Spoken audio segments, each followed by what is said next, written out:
La Universidad Abierta y Estancia de México, a través de la División de Ciencias Sociales y Administrativas y para la materia de redacción en contextos virtuales, presenta el tema de innovación y gamificación educativa, análisis de la experiencia de Elizabeth Carhuamaca en la enseñanza de las matemáticas. Este trabajo ha sido realizado por el equipo conformado por Marisol, Juan José y Alfredo.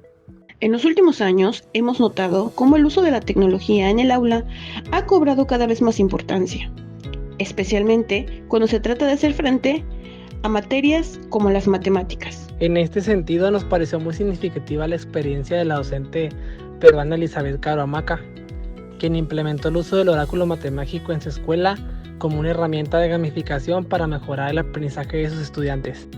A través de este trabajo, buscamos reflexionar sobre su caso, identificar qué lo hace único, cómo fue que surgió esta práctica, qué resultados obtuvo y por qué puede considerarse una buena práctica educativa.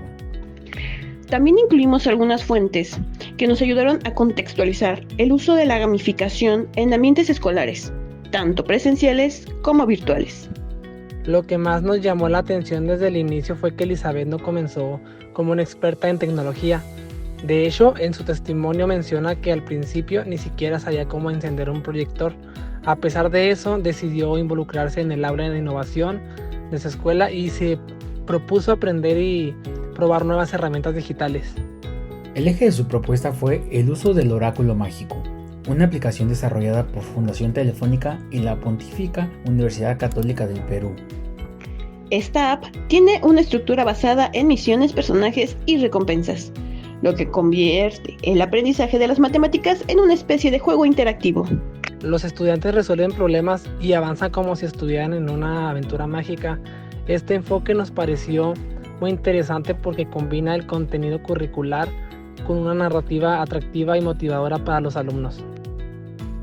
La escuela donde trabaja Elizabeth está ubicada en Perú, en un contexto en el que los resultados en matemáticas habían sido bajos, como lo señalan las evaluaciones nacionales en 2015. Además, muchas de estas escuelas, como señala el informe de ProFuturo 2022, enfrentan limitaciones de acceso a infraestructura digital y conectividad. Es justamente en este tipo de contexto donde una práctica como la de Elizabeth cobra aún más valor, no solo por el uso de una herramienta, sino por todo el proceso de cambio que implicó aprender, formar a otros docentes, adaptarse a los recursos disponibles y sobre todo motivar a los estudiantes. Ella no solo llevó tecnología al aula, sino que propuso una nueva manera de enseñar. El proceso que vivió Elizabeth lo podemos resumir en 3 etapas que nos ayuda a mantener su evolución como docente innovadora. Primero, tuvo que superar sus propias barreras. Como ella misma cuenta, su primer acercamiento con la tecnología fue desde la inseguridad, pero al acceder a las capacitaciones del programa de ProFuturo fue ganando confianza y aplicando lo aprendido. En la segunda etapa, puso en marcha el oráculo mágico con sus estudiantes. Aquí surgieron otros desafíos: el acceso a los dispositivos, la conexión a internet y también la adaptación de los propios alumnos. Pero a medida que avanzaban, los estudiantes empezaron a disfrutar el juego, a involucrarse más en las clases y a mejorar la comprensión de los conceptos matemáticos. Finalmente, llegó una tercera etapa. Elizabeth se convirtió en referente. Empezó a capacitar a otros docentes, a compartir su experiencia y a formar parte de una red más amplia de innovación pedagógica. Eso es lo que hace que su historia no solo sea un caso aislado, sino una práctica que puede inspirar a otros. Uno de los puntos más importantes para que una experiencia sea considerada buena práctica es que tenga resultados concretos, tanto medibles como observables. En el caso de Elizabeth, más de 1,200 estudiantes participaron en el proyecto.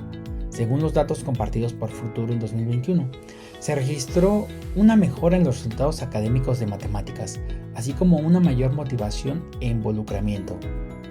Pero más allá de las cifras, los testimonios y la transformación del ambiente escolar son evidencia clara de que hubo un cambio significativo, como mencionan Karamer Kuyumku Pardar.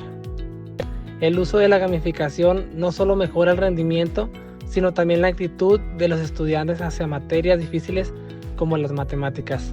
Además, estudios como el de Marian Halim y Rami 2024 confirman que este tipo de estrategias puede desarrollarse tanto en entornos presenciales como virtuales, y que fomentan habilidades clave como la resolución de problemas, el pensamiento crítico y la autoestima. Después de analizar esta experiencia, consideramos que el caso de Elizabeth Caro Hamaca es un ejemplo muy valioso de cómo una docente, sin ser experta en tecnología, puede transformar su práctica a partir de su compromiso y apertura al cambio. Nos parece que su historia tiene varios aprendizajes. En primer lugar, que la gamificación puede ser una herramienta muy poderosa para cambiar la manera de que los estudiantes se relacionan con las matemáticas. En segundo lugar, que la innovación no siempre necesita grandes recursos, sino creatividad y voluntad. Y en tercer lugar, que el trabajo colaborativo entre docentes puede generar redes de aprendizaje que beneficien a toda la comunidad escolar.